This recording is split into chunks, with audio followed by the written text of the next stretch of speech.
एक पुलिसमैन जो है वो ड्यूटी करके आ रहा था, नाइट ड्यूटी। तो रास्ते में एक नवयुवती मिली, तो उसने कहा कि मैं रास्ता भूल गई हूं और आज आप अपने घर ले चलो। उसका ब्याह हुआ नहीं था, पवित्र भाव से घर ले गया। जब घर में ले गया तो फिर उसका पवित्र भाव हो गया उस युवती का। सुबह निकल गई साथ, बड़ा खुश हुआ कि यार।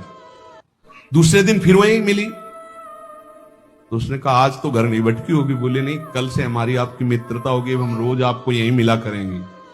अब वो मानसिक शक्ति से युक्त वो पुलिस में, और वो प्रेतियोनि को प्राप्त, जिसे चुड़ैल कहते हैं, ऐसी हो। अब वो तो महीना भर में वो सूख गया, पीला शरीर हो गया।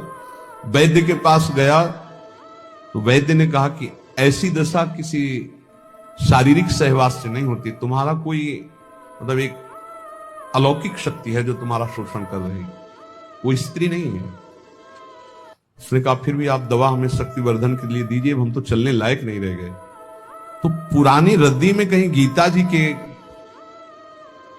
कोई परिचय में श्लोक जैसे लिखे तो पुराने उसमें गीता जी के श्लोक, उसमें उसने पुड़िया बना के वो पुड़िया ऐसे डाली और उसने जाके गुस्सा में दरवाजा बंद कर लिया कि आज से हम मिलेंगे ही नहीं, हमारा तो जीवन ही बर्बाद हो गया। तो देखा पार्श्व में बैठी, उसके होश उड़ गए।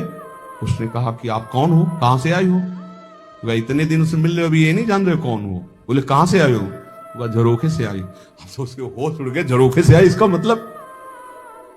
तो उसने कहा दूर क्यों हो, तुम आते ही हमारे को स्पर्श करती थी, आज स्पर्श। बोले पुड़िया हटाओ जेब से।